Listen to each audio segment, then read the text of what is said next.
l'Algérie n'arrive pas à augmenter ses recettes hydrocarbures, malgré la hausse des prix du gaz en Europe.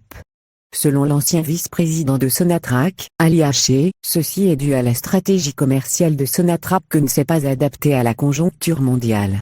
L'ancien cadre de la Compagnie nationale d'hydrocarbures a révélé lors d'une conférence du Front des forces socialistes, FFS, organisée vendredi dernier, que 80% des contrats engagés de l'Algérie sur le marché du gaz sont inscrits à long terme. Avec des prix indexés sur ceux du pétrole, c'est des sommes colossales que nous sommes en train de perdre, a-t-il regretté. Sur ce point, il explique que la généralisation de la libéralisation des marchés est inscrite dans une tendance lourde. En Europe, elle a commencé avec la libéralisation des prix du gaz avec une perspective de 10 ans, pour ouvrir totalement le marché à l'équilibre de la balance de l'offre et la demande, à l'image de ce qui se faisait aux États-Unis, a-t-il souligné. Lorsque nous avons pris connaissance que cette décision était irréversible pour l'Europe, nous avons commencé à penser qu'il fallait nous désindexer des prix du gaz et s'inscrire dans cette libéralisation du marché, a-t-il ajouté.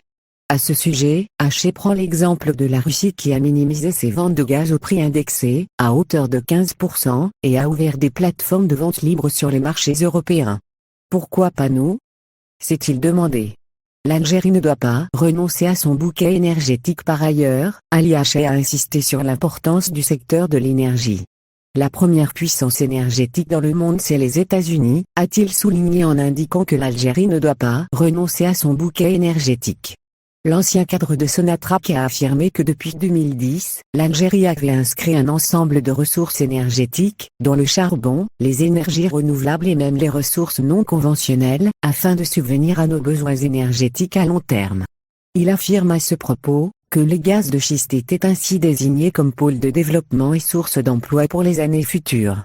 Sur ce point, Haché s'est demandé pourquoi beaucoup de pays ont développé cette ressource alors que nous restons spectateurs. Et d'ajouter, particulièrement si nous sommes la 3e réserve au monde, a-t-il ajouté. Selon l'expert, un rapport avait déjà affirmé en 2011, que l'Algérie n'aura plus de gaz à exporter à l'horizon 2027.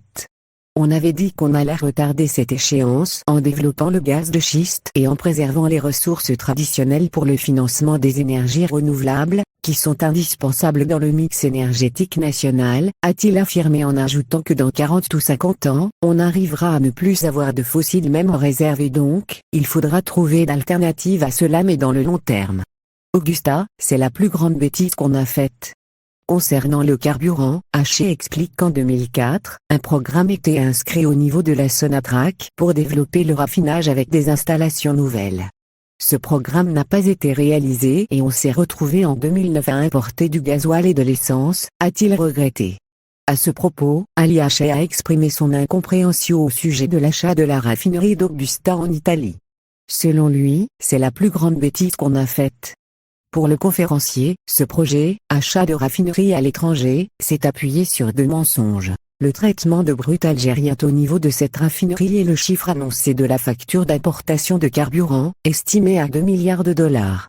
Il s'est par ailleurs interrogé comment est-ce possible que l'Algérie paie annuellement cette grosse facture pour importer son carburant, alors que si on traitait notre brut à l'étranger on aurait extrait cette quantité depuis la valeur du carburant exporté. Pour l'ancien vice-président de Sonatrach, ces 2 mensonges ne justifient pas l'achat de la raffinerie italienne. Il s'est aussi demandé comment la Banque d'Algérie n'a pas contrôlé cette facture d'importation de carburant, qui a coûté au trésor public durant 8 années, 16 milliards de dollars,